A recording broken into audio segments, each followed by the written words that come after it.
welcome back to another session on methodology of literature.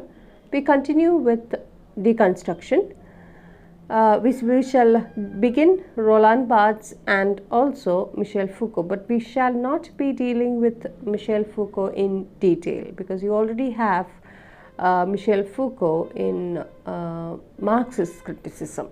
So, Roland Barthes, first he was a structuralist, but later he turned into a post-structuralist thinker. In his work, The Death of the Author, he discards the traditional view that author is the point of origin of the text, the source of its meaning, or the only authority for interpretation. Barthes refutes these ideas totally. His important works are Mythologies, Death of the Author, From Work to Text, SZ, The Structural Analysis of Narrative, Writing Degree 0. Roland Barthes, in his books Writing Degree 0 and Mythology, argues that a work of literature is, after all, nothing but an assemblage of signs that function in certain ways to create meaning. Here he speaks about the readerly or writerly text. What is a readerly text? Readerly text is an example for readerly text would be the classical texts. Meaning is fixed. Classical novels follows the conventions of writing. Normally, it's a linear form and no confusions.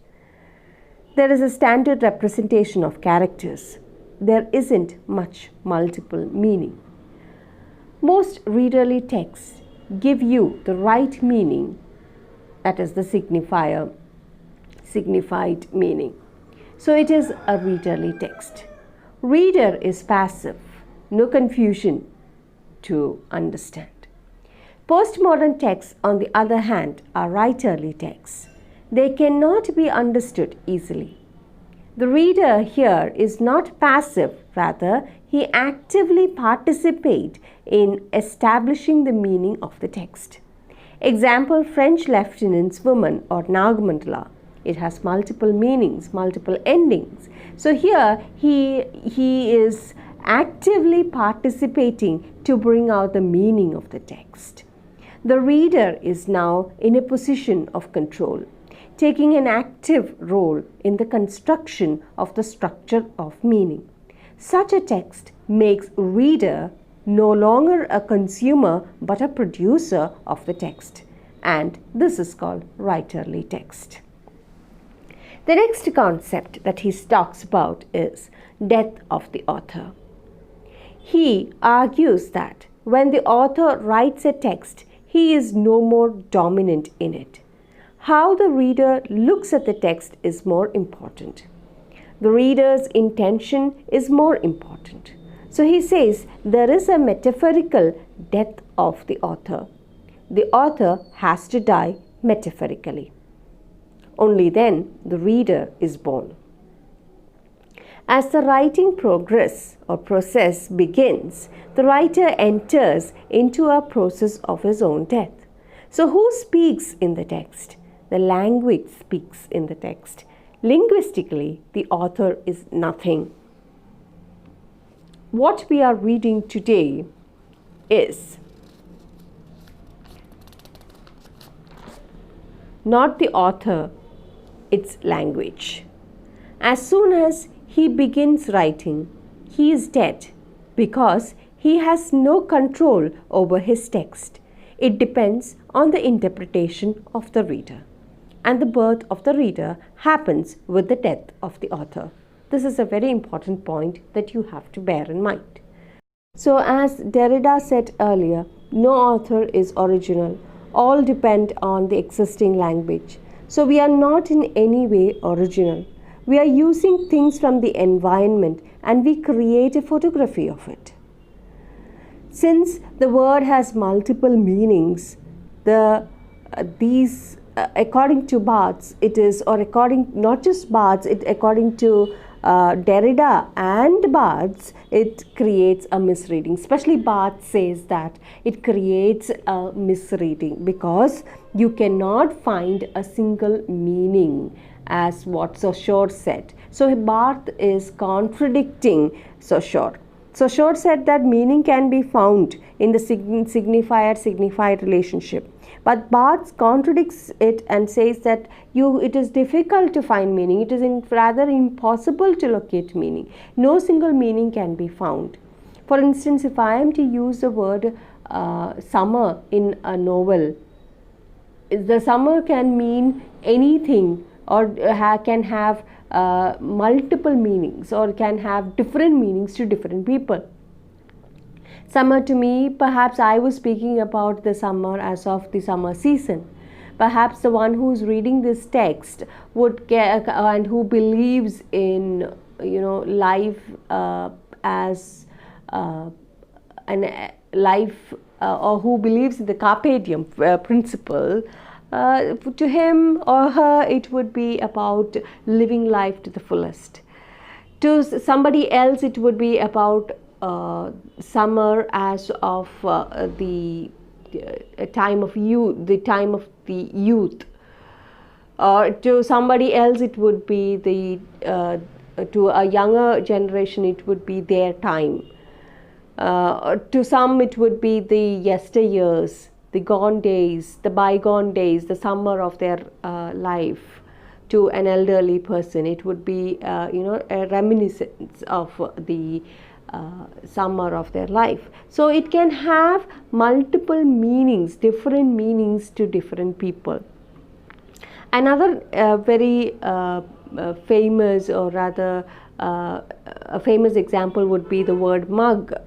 A mug has two meanings. Mug can mean the coffee mug, and it can also mean memorize. So when I write the word mug, it can create different types of, or different images of mug in the mind of the reader, and therefore from one signifier it is going to different signified, and each signified will bring a new signifier.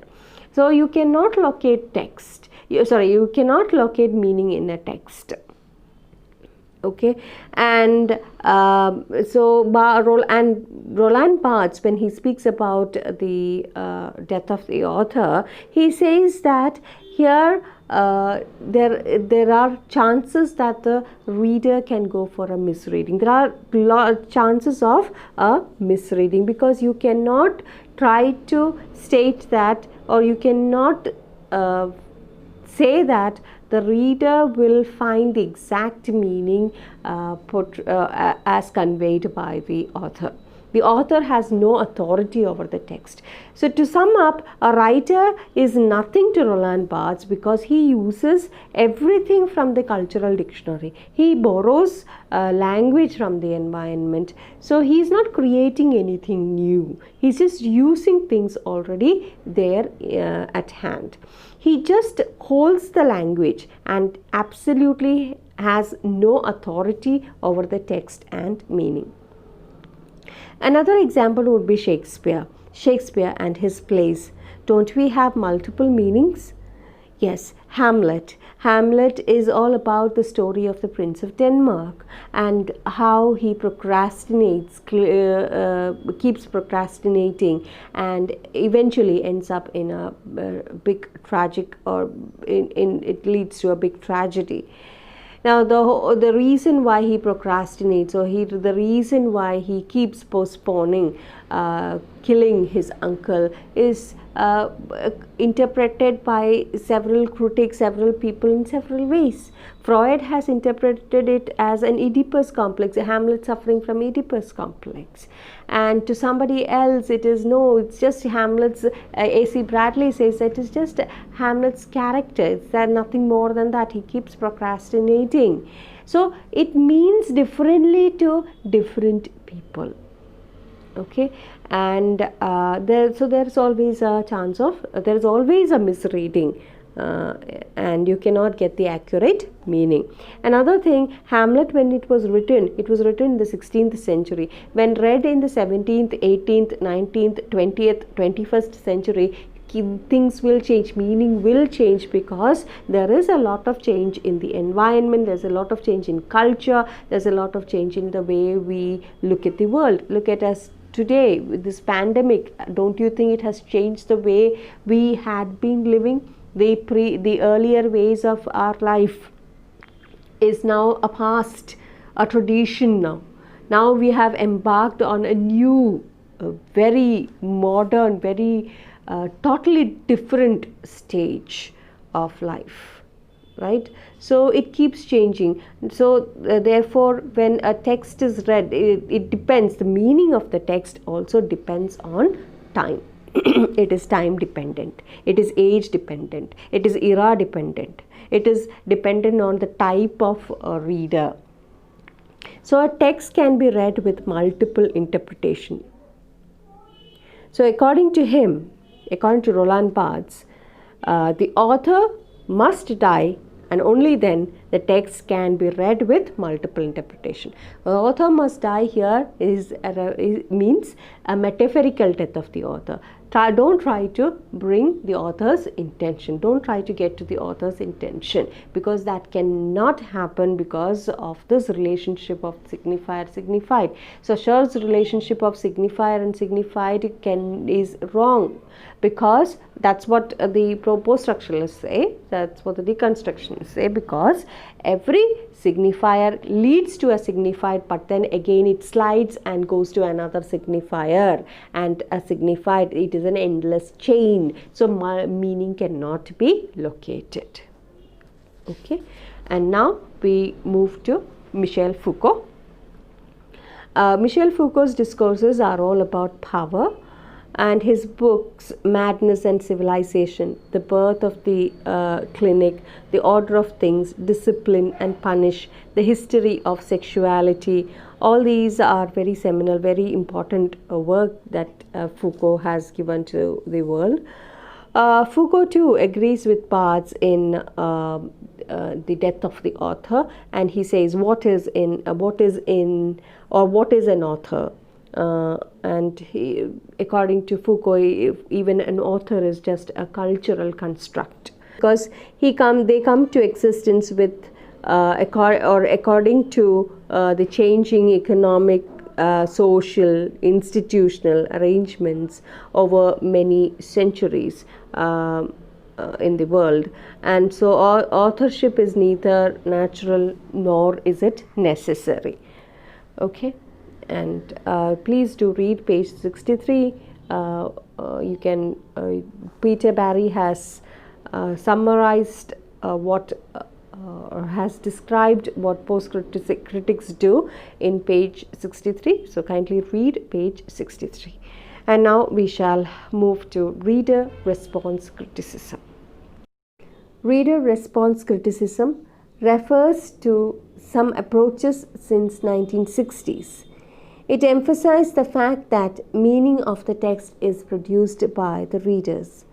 According to them, the interpretation of the text is valid from the reader's approach to the text. So, the reader response theory is influenced by the philosophy of phenomenology, and they are against the autonomy of the text, which the formalists and the new critics and the structuralists propagates. So they are totally against formalism, new criticism, and structuralism. Meaning of a text is never self-formulated. It is the reader who acts upon the text to produce meaning. Reader response theory brought importance to the reader at a time when texts were considered autotelic. Use example, formalism.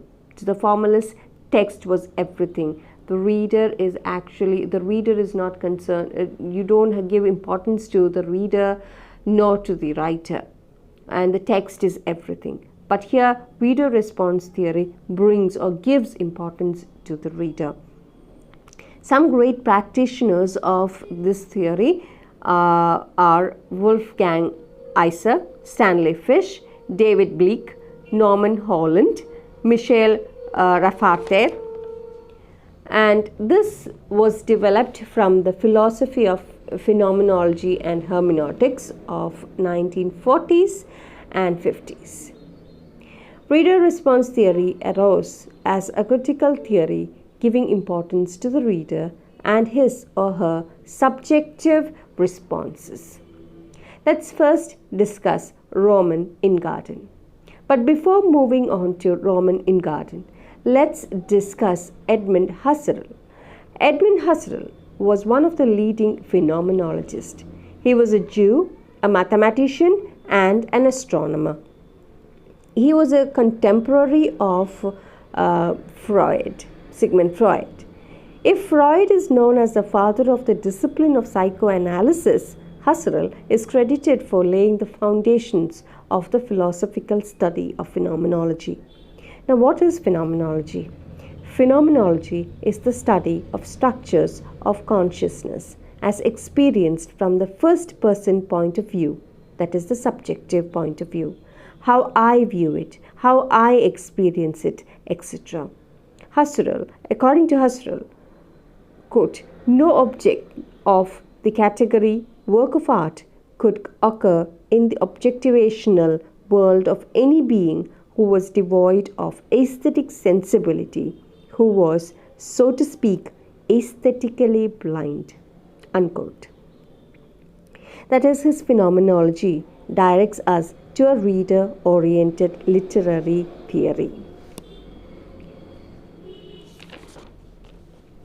One important word quoted in the above sentence is object and its derivation form or derivational form, objectional. Now, when we think of an object or speak of an object in our mundane conversation, in our ordinary daily conversation, we are actually speaking of things that we believe are out there in the real world. Say, for instance, a fact, a truth, something concrete that you can touch, that you can smell, that you can taste. For example, pen, table, toothpaste. These will be considered as objects in our day-to-day conversations. But seen from a phenomenological perspective, the situation looks different. A phenomenologist will argue that we become aware of an object only when it appears in our consciousness. That is, when I refer to a pen as an object, then I refer to my consciousness of an object of a pen and not any real thing situated out there beyond the realm of my consciousness. The phenomenologist here is playing with a distinction that is actually quite an old philosophical tradition dating back to Plato, distinction between reality and appearance. According to the phenomenologist, the existence of an object as a thing in itself is of little consequence because in that form it is not available to human consciousness. So when I say that phenomenon is how things appear to the consciousness, it is always assumed that phenomenon is a reflection of reality that exists as a thing, that exists beyond the human conscious. It has no independent existence outside of it. It follows that the human mind is the center and origin of all meaning. Now next is Wolfgang Isa. Now Wolfgang Isa is a German theorist, and in Germany it was called the reception theory. This reader response theory was called the reception theory in Germany. Now we have different various response criticism on reader response theory. You have transactional reader response theory, affective stylistics, psychological reader, and so on. So let's start with Wolfgang Isa. He was the founding figure of constant school of criticism in Germany. Two major works are credited to his name, The Implied Reader and The Act of Reading. Now, implied reader is contrasted with the actual reader. Now, what is implied reader and what is the actual reader? Now, the actual reader is the one who receives certain mental images in the process of reading, and it is colored by the reader's existing stock of experiences. So, it's all about how he perceives the text, or his cultural, his or her cultural, social, economic, cultural upbringings, his or her education, etc. Everything, and his experiences, everything is or makes him decode a text, or her decode a text. So, let's have an understanding of this, what this implied reader and actual reader is. Now,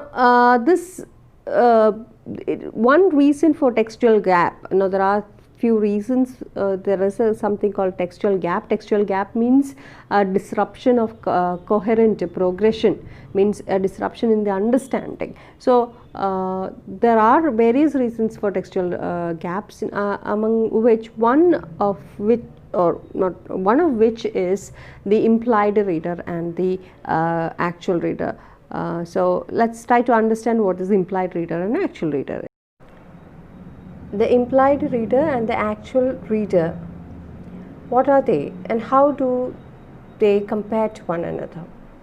According to Wolfgang Isa, an implied reader is a hypothetical figure who is likely to get most of what the author intended. When an author writes a book or article, they do so with certain readers in mind, and they believe that those known as the implied reader will understand and appreciate the metaphors and ironies which the author has written.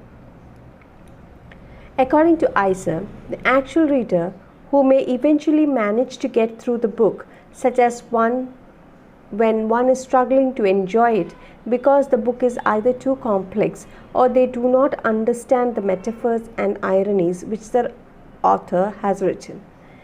So that is the actual reader.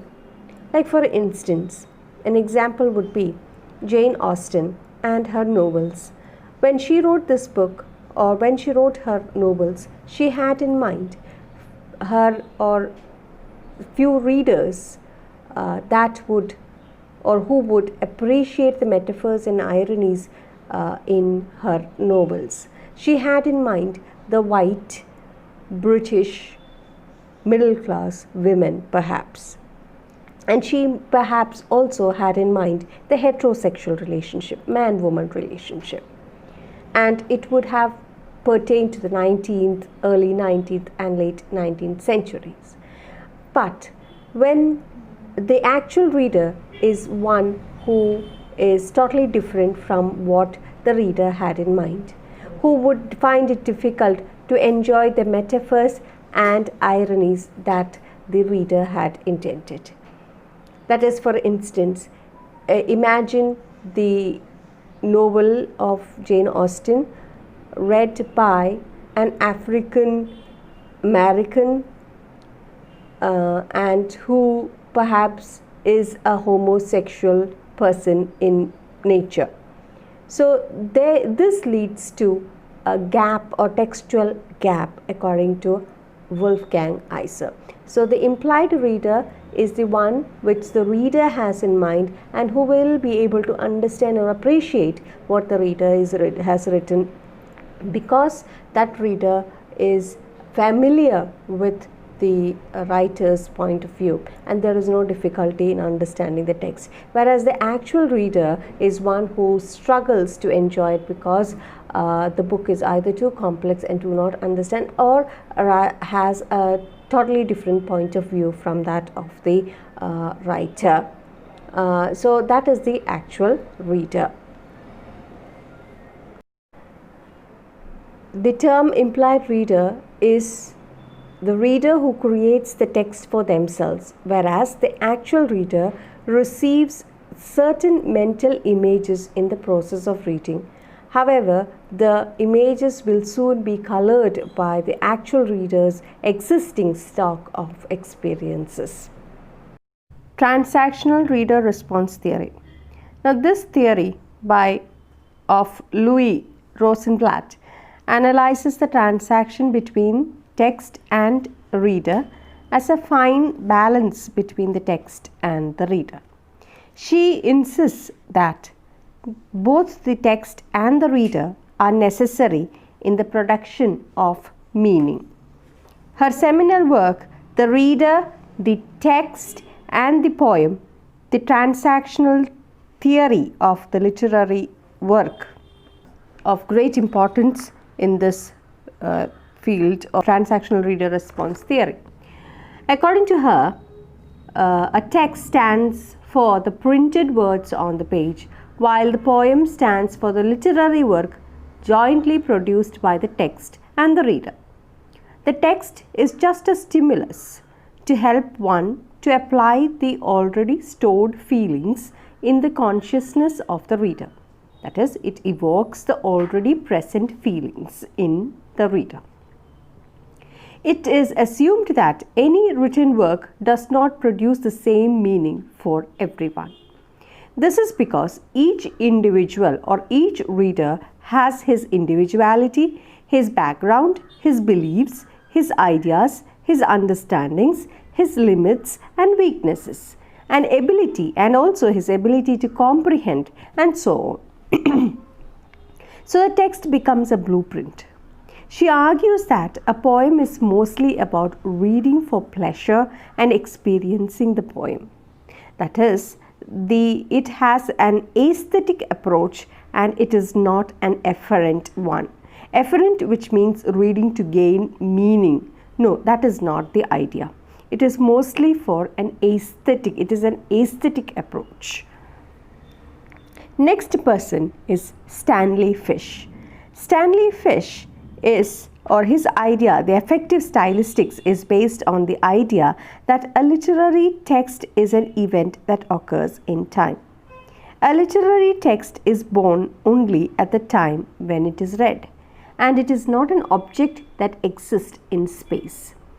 Stanley Fish observes this in his book Surprised by Sin. Fish's approach is a line-by-line, even a word-by-word approach to understand how that is stylistics affects the reader in the process of reading. Unlike the transactional reader response theorists, the practitioners of affective stylistics do not consider the text objective or autonomous entity like the formalists. It does not have a fixed meaning or an independent meaning, or it is not an totally independent from the readers. It depends on the text and the result it produces and occurs within the text. So it is not. It is different from the formalists. The formalists who argue that it is an autotelic one. No, it does not have that meaning. It depends on the text and the result it produces, and this occurs within the reader. For instance, reading Paradise Lost. Now, this reading is used by Fish to describe the structure of the poem, and he describes that the structure of the reader's response, or he describes how the structure of the reader's response is formed or occurs from moment to moment. Each stage in the sentence in the poem forces the reader to make an adjustment in what he should expect or interpret, be it the way evil is perceived, be it the description of the fallen angels, be it their fall from heaven to hell, etc. The reader is always suspended between two views, the concurrence and parting. Every sentence surprises the reader. There is a cognitive analysis, the mental process that is produced during certain elements in the text. So that's about it, and I shall see you in the next video, and we shall start David Bleek. in the next video, and we shall try to complete reader response theory. Thank you and keep safe.